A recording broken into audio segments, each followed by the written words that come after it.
Azizlar, robotimizning kodlarini yozishni boshlaymiz. Demak, birinchi navbatda pinlarni belgilab olamiz. Eslang, bizda robotning bosh qismida 3 ta chiroqcha bor edi. Bular yashil, sariq va qizil chiroqchalar edi. O'sha chiroqchalarga biz pinlarni belgilab berishimiz kerak bo'ladi. Yozaman: int led green keyin ikkinchi pinni bunga beramiz. Qo'lda yozing, men bilan birgalikda. Shunda o'rganasiz. Int led yellow teng bunga 3-pinni beramiz.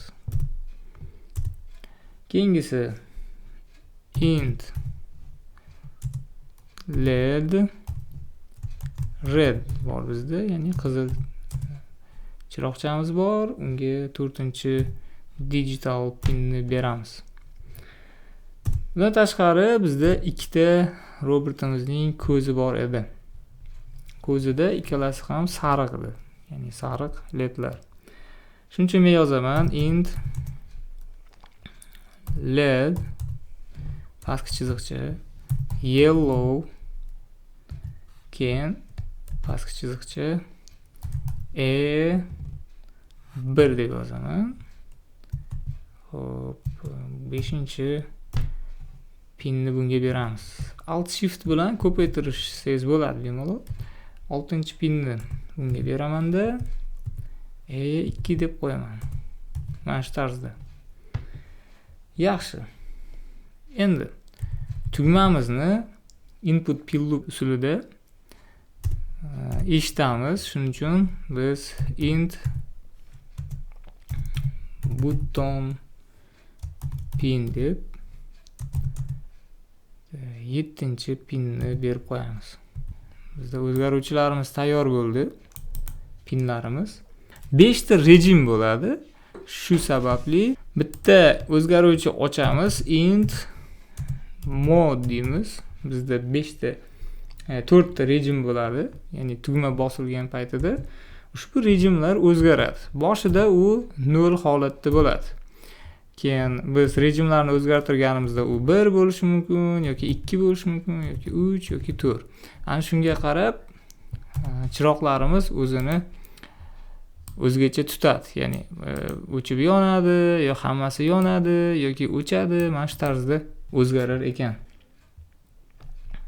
Booleanlar ham ochib olishimiz kerak bo'ladi. Bu tugmani bosilganmi, bosilib turibdimi yoki qo'yib yuborildimi, o'sha narsalarni eshitish uchun kerak. Buning uchun bool deb yozamiz. Bool degani boolean, true yoki false yoki high yoki low, mana shularni saqlaydi o'zida. Yozaman: button state teng high button state teng high. Hozir holatda u high bo'ladi. Keyin pastga tushamanda last reading degan tugma bo'lsin. Last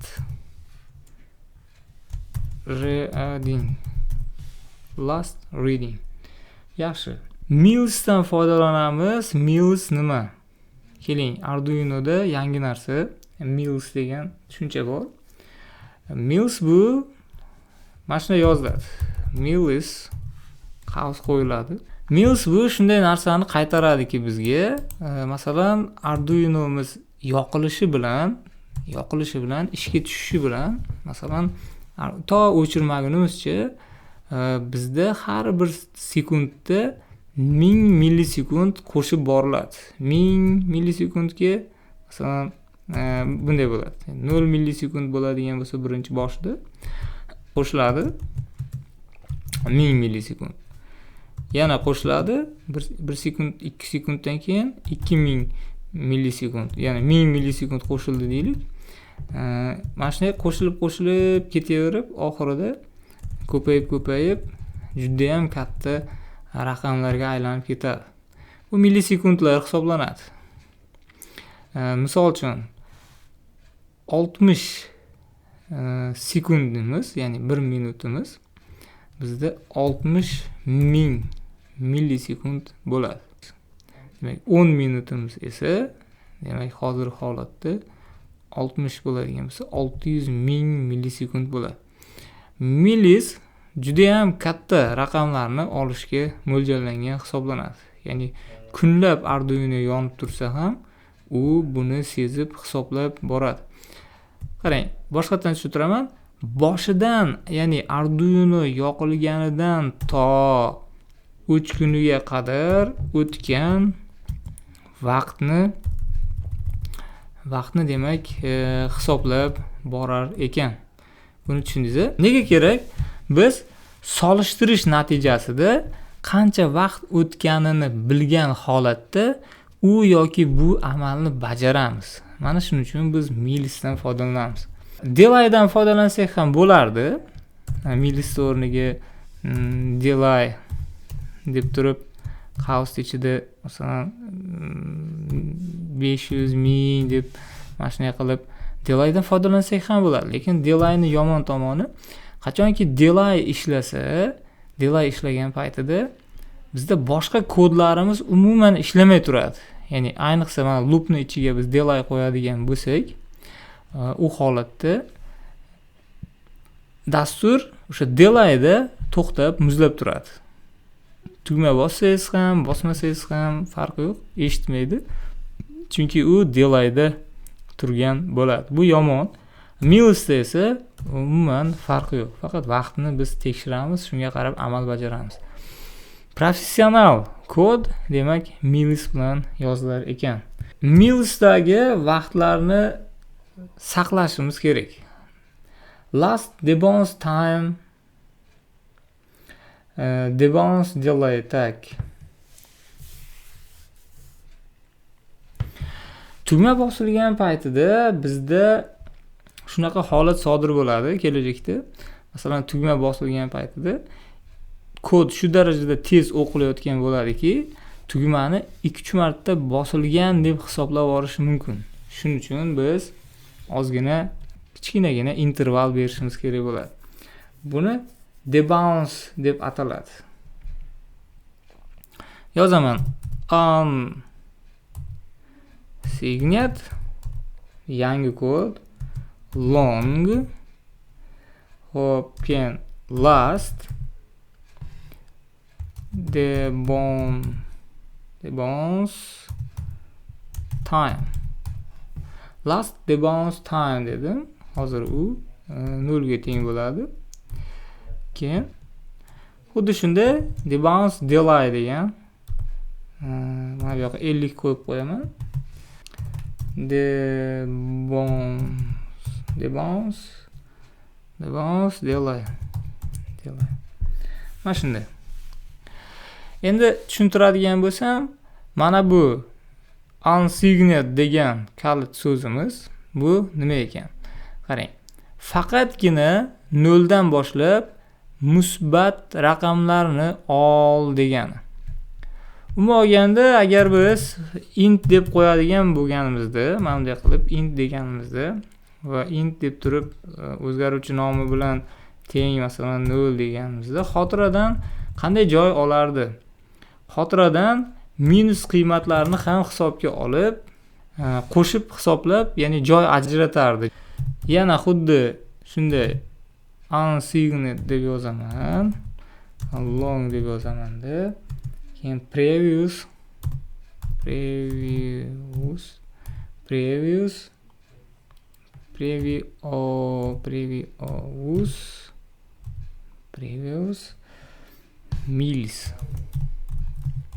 millis teng 0 dedim. Xo'p, pastga tushaman. Yana long interval 500. Bular nega kerak? Demak, Bu shunga kerakki, biz ya'ni 500 millisekund interval oralig'ida eski vaqt bilan hozirgi vaqtni solishtirganimizda 500 dan baland bo'lganda biz qaysidir chiroqlarni yoqamiz yoki qaysidir chiroqlarni o'chiramiz. Hozir tushunmasligingiz mumkin, lekin sal keyinroq albatta buni tushunasiz. Bizga yana state kerak bo'ladi. Ya'ni chiroqni o'chirish yoki yoqish uchun, uni o'zgartirish uchun albatta bizga boolean toifali state kerak bo'ladi. Buni ham nega kerakligini hozircha tushunmasligingiz mumkin, lekin kodlarimizni yozishimiz davomida tushunib olasiz degan umiddaman. Mana state, ya'ni bu chiroqqa mana shuni beradigan bo'lsak, false bilan esingizda bo'lsa low bir xil edi, true bilan high bir xil edi. Shuning uchun biz bu state ni albatta kimga beramiz? Chiroqlarga beramiz. O'shanda yo o'chadi ular yoki yonadi. Pastga tushaman. Endi bizda step ham bor ekan. Yozaman. Integer, keyin step o'zgaruvchimizga 0 berib qo'yamiz. Stepni biz 4-modimizda, ya'ni mana modimiz 4 bo'lgan paytida biz stepni ishlatamiz. Step bu politsiya chirog'ini yoqish uchun kerak bo'ladi. Ya'ni bir safar step 0 bo'lganda qaysidir rang yonadi, keyin step 1 ga o'zgarganda yana qaysidir rang yonadi, 2 ga o'zgarganda yana qaysidir rang, 3 ga o'zgarganda yana qaysidir rang yonadi. Mana shunday tarzda step orqali biz ranglarni politsiya chirog'i ko'rinishida ketma-ket yoqishimiz mumkin ekan. Barcha o'zgaruvchilarni biz hozir siz bilan yozib oldim, hammasini tushuntirdim. Yana qaytadan bir tepadan boshlab yana videoni qaytarib ko'rishingiz mumkin. Endi men setup bo'limiga o'taman. Mana joyda. Esingizda bo'lsa bu kod bir marta ishga tushib olardi. Bir marta ishga tushgan paytida biz belgilab olar edik, qaysi pin nima vazifani bajarishi, outputmi yoki input pull loopmi, barchasini belgilab olar edik. Yozaman pin mode. Pin mode qavs ichida button pin edi bizda tepada. Button pin virgul input pastki chiziqcha pull loop. Input pull loop. Bu nima edi? Ya'ni tugma bosilganini biz eshitar edik. Yaxshi. Pin mode deb yana yozaman. Qavs ichida let green bor bizda. Let green. Uni output deb belgilayman. Output.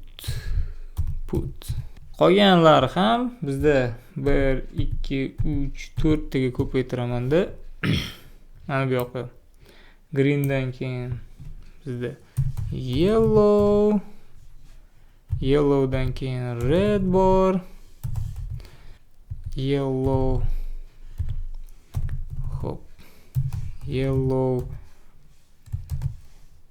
bor, bir ekan. Xo'p, keyin yana yellow, pastki chiziqcha 2 deb qo'yaman. Mana endi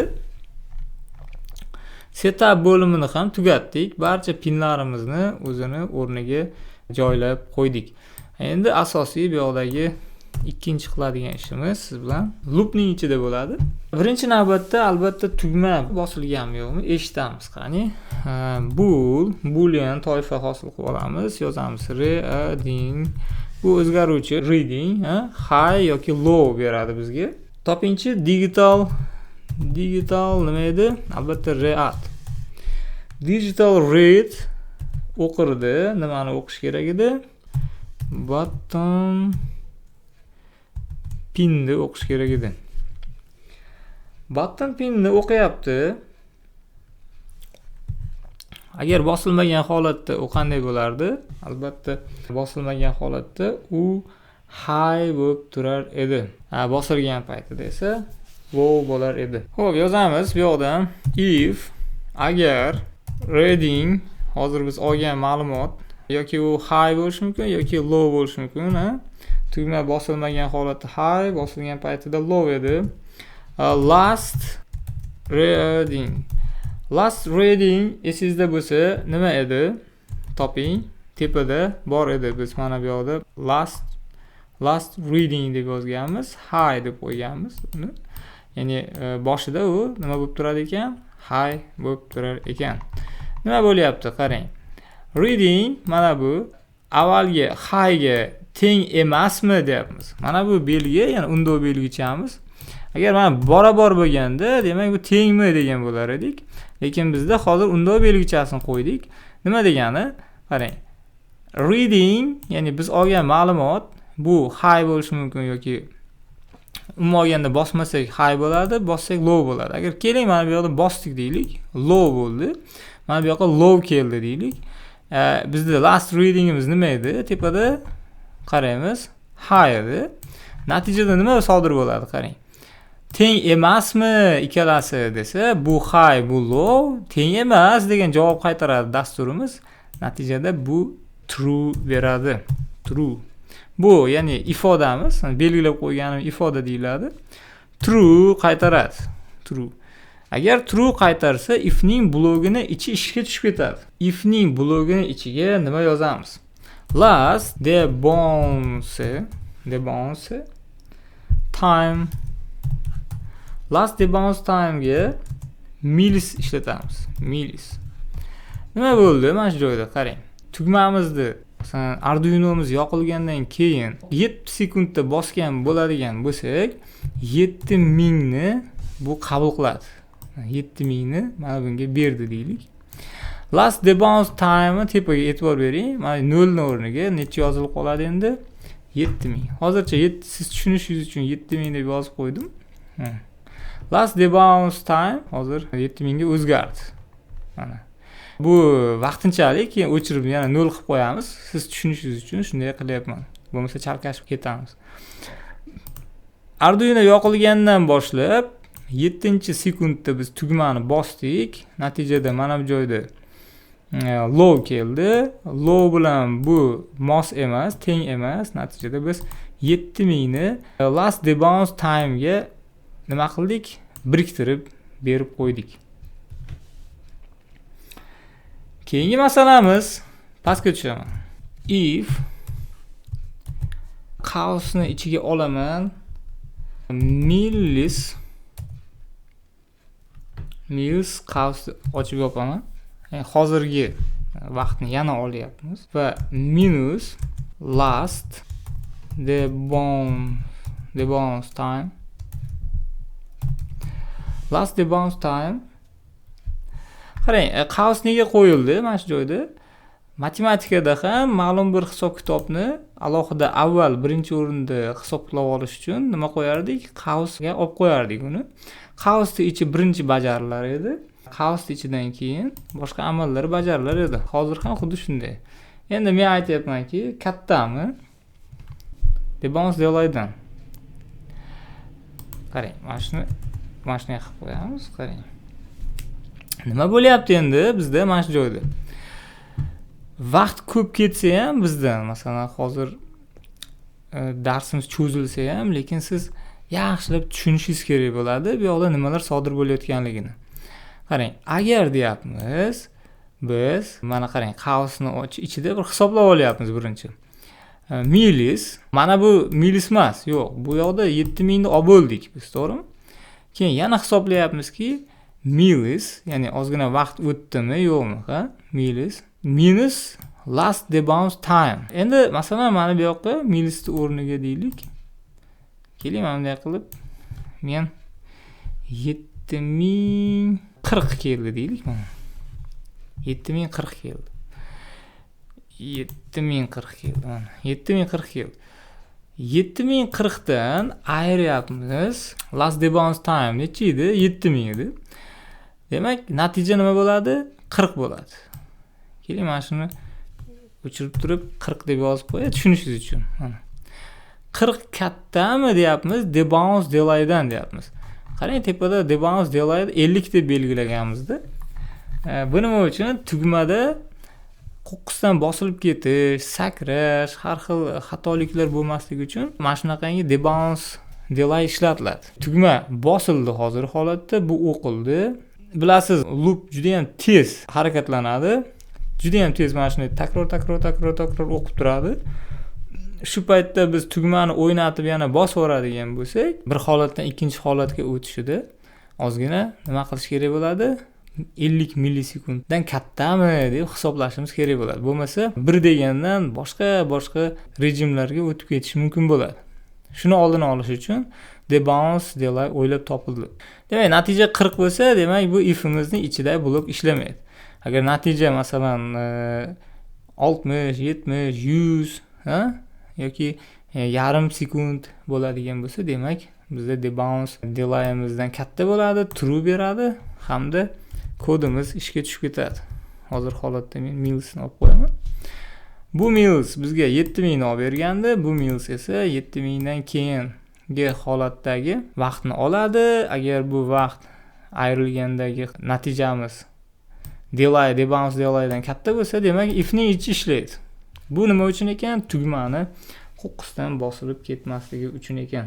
O zaman if agar boyagi reading o'qilgan natijamiz teng bo'lmasa, qarang, mana shu joyga e'tibor bering, teng bo'lmasa, button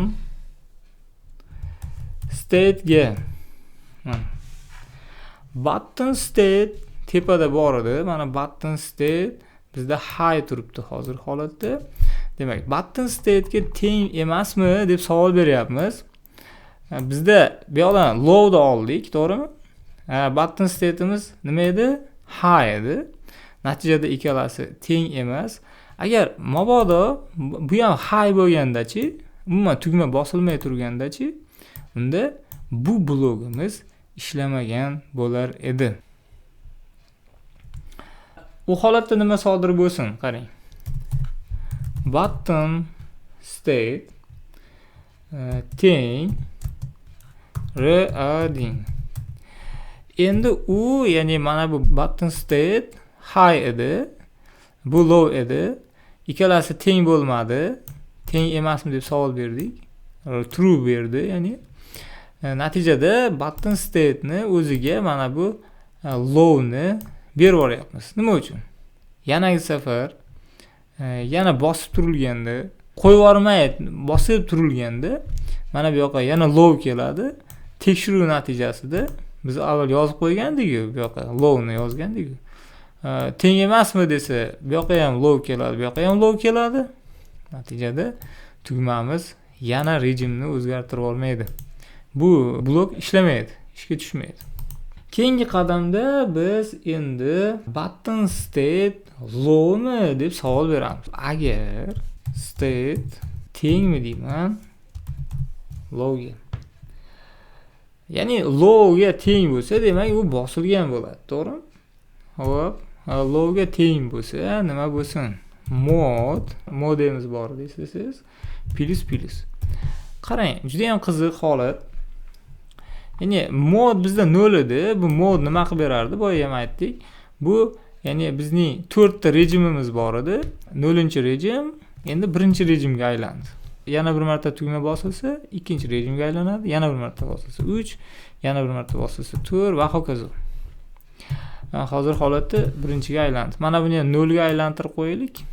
Adashib ketmasligimiz uchun. 0 ga qo'yib qo'ydim. Bu boya sizga tushuntirish uchun qilingandi. Yana bitta tekshiruv buni ichida ham amalga oshirishimiz kerak. If agar mod katta bo'lib ketsa 4 dan, mana shu joyda endi shaklli qavs qo'ymaymiz. Nimaga desangiz, bu bir qator kod. Mod teng 0. Agar biz if orqali tekshirganimizda kodimiz bir qator ishlash kerak bo'lsa, unda biz nima qo'ymaymiz ekan? Shaklli qavs qo'ymaymiz. Ya'ni mana bunaqa qavs qo'ymaymiz. Yo'q, blok qo'ymaymiz. Shunchaki yoniga, ifni yoniga yozib qo'yamiz. Biz nima deyapmiz? Mana bu yoqqa 3 keldi. Yana bir marta bosganda tugmani 4 keldi deylik. 4 ni ham qabul qilamiz, lekin 5 kelsa nima bo'ladi? Kattadan bu true berib yuboradi-da. Natijada 5 ni qabul qilmaydi-da, 0 ga aylantirib yuboradi. Ushbu kodimiz bizda tugma bosilganda modni oshiradi. Qachongacha? 4 gacha. 4 dan keyin yana 0 ga tushirib qo'yaveradi. Natijada aylanaveradi. Tushundingizmi? Mod 1 bo'ldi, 2 bo'ldi, 3 bo'ldi, 4 bo'ldi. 5 bo'lganda 0 ga tushdi, yana 1 bo'ldi, 2 bo'ldi, 3 bo'ldi, 4 bo'ldi. Yana 5 bo'lganda 0 ga tushib qolaverar ekan. Bu rejimlarni, demak, aylantirib almashtirishga yordam beradi bizga. Last reading teng reading. Last reading teng reading dedim. Last readingga hozirgi readingni berishimizni nima keragi bor edi? Mana bu joyda tekshiruv amalga oshirishimiz kerak edi va avvalgi, ya'ni vaqtga millis orqali vaqt olib berishimiz kerak edi. Natijada mana bu yerda yana tekshiruv amalga oshiriladi. Tugma o'ynamasligi uchun debounce delay ga tekshiriladi. 50 berilgan edi, 50 millisekund. 50 millisekund juda ham qisqa, kam, lekin tugmani o'z-o'zidan bosilib ketishini oldini oladi shu ham. Yaxshi. Kodimizni yozishda davom etamiz. Endi biz siz bilan modlarni yozishni boshlaymiz. Qarang. Unsigned long current millis deb yozaman va millisni ishga tushirib hozirgi vaqtni bunga olib beraman. Mana shu tarzda. Hozirgi vaqtni olib berdim. Mana bu yoqda nuqta virgul qolib ketibdi. Qo'yib qo'yamiz. Nuqta virgullar qayerda qolib ketgan bo'lsa qo'yib qo'yishimiz kerak bo'ladi. Yaxshi. Hozirgi vaqtni oldi. Ya'ni Arduino yongandan hozirgacha bo'lgan vaqt. Deylik, u 70 ming bo'lishi mumkin, 100 ming, 1 million farqi yo'q. Shuni oldik. Endi pastdan. If agar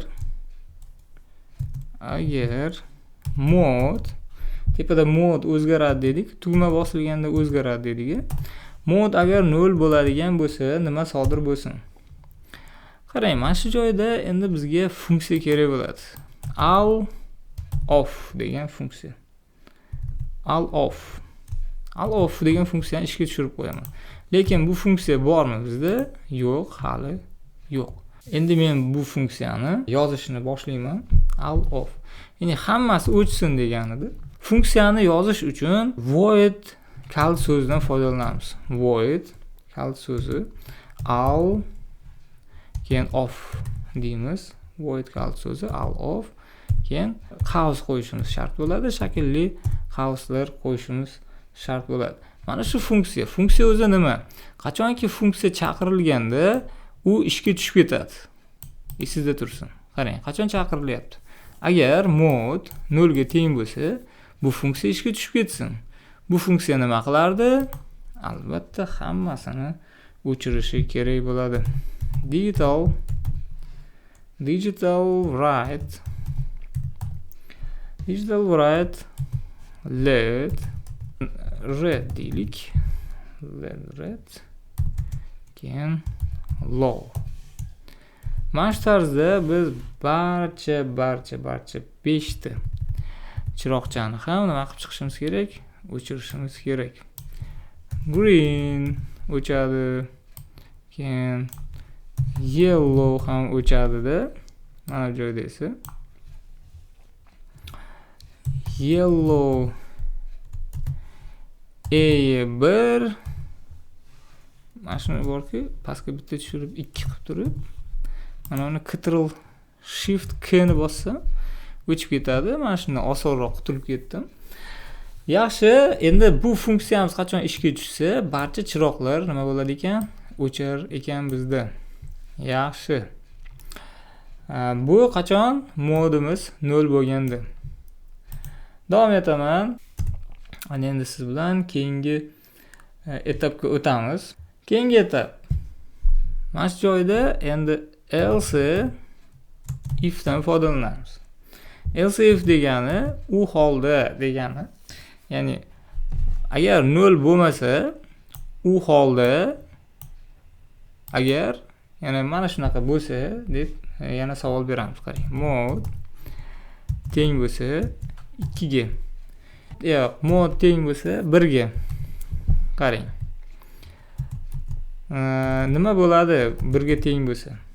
1 ga teng bo'lsa al 10 degan funksiya ishga tushib ketsin.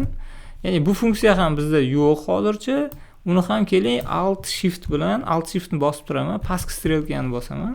Uni ham hosil qilib olaman. Al 10 deb yozaman mana. Bunda nima bo'ladi? Hamma o'chganlar yonadi. Ya'ni keling altni bosib turgan holatda mana bunday qilib sichqoncha bilan bosasiz va o'chirasiz. Hammasi o'chyapti. Endi men high qilaman hammasini. Hamma chiroqlar yonadi. Qachon? Mana bu funksiya ishga tushib ketganda. Qaysi modda? Albatta birinchi modda. 0-modda o'char ekan, 1-modda yonar ekan. Tugma har bosilganda modlar o'zgaradi. Qachongacha o'zgaradi? 0 dan 4 gacha o'zgaradi. Yana biz nechta mod qilishimiz kerak? Albatta else if yana 2 ta mod qila olishimiz kerak. Shift mod deymanda tengmi deymanda 2 ga deyman. Endi bu safar bu sal murakkabroq bo'ladi endi bizda. Yozaman interval teng 500 deb qo'yaman. Mana. Interval teng 500. Interval bizda hop mana bor edi interval bizda. Intervalimiz bor edi bizda. O'sha interval 500 deb belgilab qo'ydim. Keyin mana bu yoqdan if agar current millis boyagi bu current millis demak bizda mana bu boya belgilab qo'ydik, hozirgi vaqtni olib oldik, to'g'rimi? Current millis minus previous millis katta yoki tengmi intervalga. Interval deb qo'y. Intervalga. Xo'p. Previous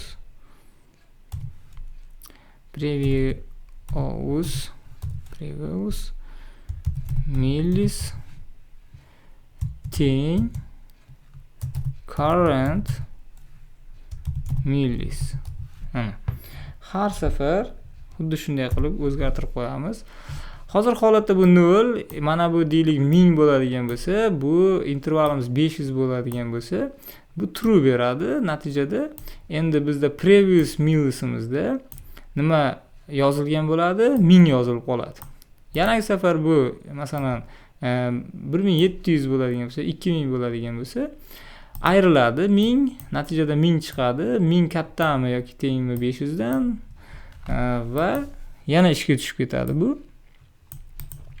Xullas, mana shu tarzda vaqt o'tishi bilan eski vaqtni biz solishtirgan holatda amaliga oshiramiz ekan jarayonlarni. Yozaman state eslasangiz boolean edi, tepada bor va state ga men undo belgisi bilan state ni o'zini berib qo'yaman. Mana shunday qilib. Nima sodir bo'lyapti? State ni eslang, nima edi? Qarang. Mana state false edi boshida. Endi u nima bo'ldi? Qarang. State o'zingga tenglashtirib, ya'ni nimani? State ni teskarisini. State bizda false edi. Endi bu mana bu undo belgisi uni true qiladi va xuddi mana shu qiymatni mana barobar chap tomonga o'zlashtiradi. Natijada har safar bu true yoki false yoki true yoki false o'zgaraveradi. Bu yerda o'zgarsa tepada o'zgaradi, tepada o'zgarsa mana bu holatda ham o'zgaradi bu yoqda. Xullas kalom, har safar kodimiz ishlaganda true, false bo'laveradi. Nega kerak dersiz? Albatta, mana bu yoqda digital write bilan 3 ta chiroqni yoqqanimizda, mana shu yerdan ko'chirib qo'yaveraman. Keling, mana bu yoqdan ko'chiraman, mana. Mana bu yoqdan ko'chiraman-da, mana shu yerga joylashtirib qo'yaman. Qarang. Mana. Joylashtirib qo'ydim. Nima sodir bo'lyapti hozir bu yerda? Mana high'ning o'rniga endi men state'ni berib qo'yaman. State'ni. Bu yoqqa ham. State. Pastga ham. State'ni berib qo'ydim. Nima sodir bo'ldi? Qarang. Bosildi. Bu false'da true bo'ldi. Bu yoqqa ham nima keladi? True keladi.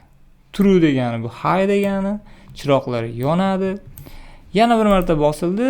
Bu true edi, endi low bo'ldi, ya'ni false bo'ldi. False bu low, chiroqlar o'chadi. Yonadi, o'chadi, yonadi, o'chadi. Qachon, qancha vaqt oralig'ida? 500 millisekund oralig'ida yonib o'chaveradi. Mana bu eski avvalgi olingan vaqt bilan hozirgi olingan vaqt solishtiriladi, ayriladi bir-biridan. 500 dan katta bo'lsa, demak chiroqlar yonadi yoki o'chadi. Yonadi yoki o'chadi. Mana shu jarayon tinimsiz takrorlanadi. Qaysi modda? Ikkinchi modda. Birinchi modda hammasi yonar edi. 0-modda hammasi o'char edi. Ikkinchi modda mana shu jarayon sodir bo'ladi. 3-modimizni endi ko'rib chiqamiz. Bu modda nimalar sodir bo'lar ekan? Yana yozaman. else if qavs ichida yozaman mod teng 3. 3-modda nimalar sodir bo'lishini siz bilan birga yozamiz endi. Interval o'zgartirishingiz mumkin. Masalan, hozir men 500 deb qo'yganim bilan siz uni 1000 qilishingiz mumkin. Hozir holatda men 500 qilib qo'yapman. Siz uni 1000 qilib sinab ko'ring, farqi yo'q. If agar xuddi shu yuqoridagi kodni ko'chirib olsak ham bo'lar ekan, o'zi keling ko'chirib olaylik. Yozishga erindim. Mana shuni olaman. Umuman olganda mana shu yergacha olaman ekan, mana qarang. Mana shu yergacha olib, hammasini olay mana. Hammasini olaman. Bu endi ko'zlarni yoqadigan rejim ekan. Shunda ko'zlarni yoqadi. Qarang. Mana buni o'chiraman-da, bittasini o'chiraman-da, mana bu led redni o'rniga o'chirib, led yellow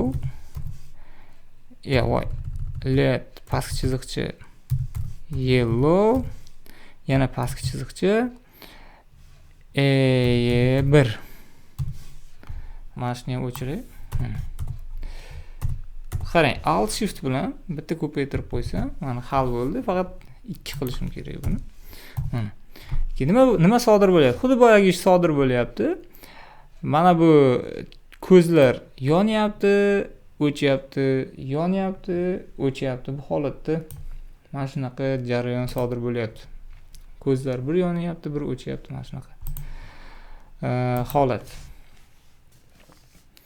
Va nihoyat bizda oxirgisi qoldi, azizlar. Oxirgisi bizda keling 4-modimiz ekan. Ya'ni 4-rejimimiz desak ham bo'ladi. Else if agar bunday bo'lsa, ya'ni modimiz 4 ga teng bo'ladigan bo'lsa, nima sodir bo'lsin? U holda keling intervalni endi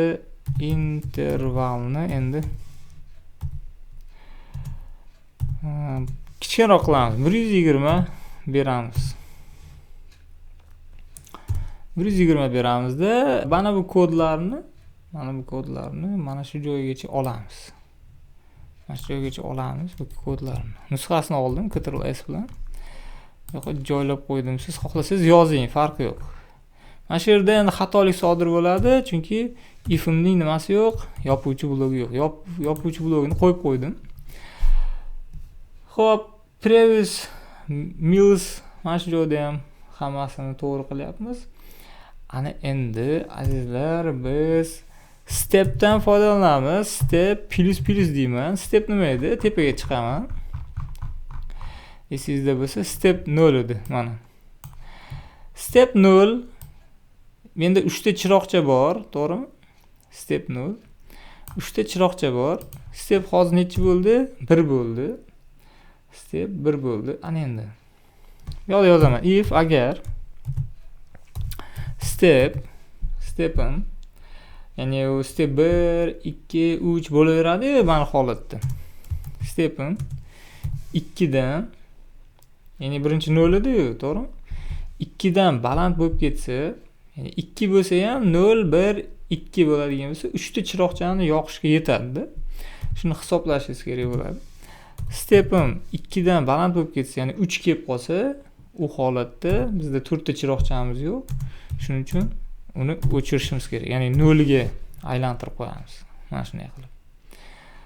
Xo'p, ifimiz blokini qo'ymaymiz, chunki bir qator kod bu, shuning uchun blok qo'ymadim. O zaman mana bu yerda al off. Ya'ni yonib qolgan chiroqlar hammasi o'chadi. Hozir holatda biz aniq bilmaymizki, qaysi yonyapti, qaysi o'chyapti, o'shaning uchun hammasini birdaniga o'chiraman. Keyin mana bu joyda qiziq narsa sodir bo'ladi, qarang. If agar mana shu joy tashlab qo'y. Step agar step 0 ga teng bo'lsa, ko'rdingizmi? 0 ga teng bo'lsa nima sodir bo'lsin? Digital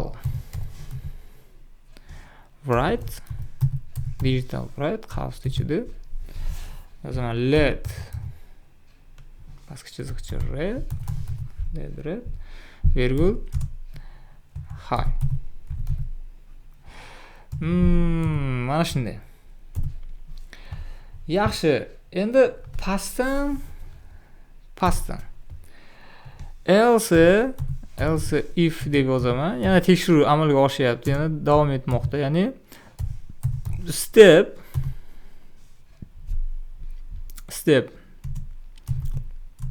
1 ga teng bo'lsa-chi, u holatda shunday mana buni ko'chiraman. Nusxasini olib mana bu yoqqa qo'yib, faqat endi red yonmaydi.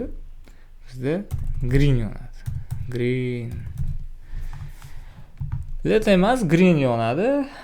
Mana bu yoqqa nuqta virgul qo'yib qo'yishim kerak bo'ladi. Va oxirgisi mana shuni alt shift bilan bitta ko'paytiraman-da. Mana bu agar step 2 bo'ladigan bo'lsa-chi, unda 3-chiroqchamiz nima edi?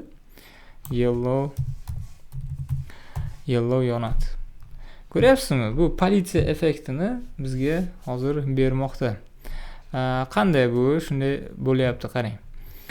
Demak, mod 4 bo'ladigan bo'lsa, interval 120 bo'lsin deb belgilab qo'ydik. Tepada o'zgardi intervalimiz. Endi qarang. Agar deyapmiz, vaqt tafovuti intervaldan baland bo'lsa, demak, bizning chiroqlarimiz yonishi yoki o'chishi kerak bo'ladi. Eski vaqtni, hozirgi vaqtni eski vaqtga berib qo'yapmiz. Natijada step bir marta oshyapti, 0 da 1 bo'ldi. 1 bo'lganda yashil yondi. Yana safar aylanishda bu 2 bo'ldi, bu yondi, yashil o'chadi. Yashil qayerda o'chyapti? Mana bu joyda. Mana shu joyda qavs qo'ymabman. Azizlar, bu ishlamas edi. Qavs qo'ydim. Ana endi bu ishlaydi. Xo'p, xatolarni bir chekkadan tekshirib chiqamiz. Bu hozir kodimiz tugadi bizni. Salkam 1 soatlik bo'libdi. Nuqta virgullarni ko'rib chiqaman. Nuqta virgullarim hammasi joyida. Nuqta virgullar hammasi joyida.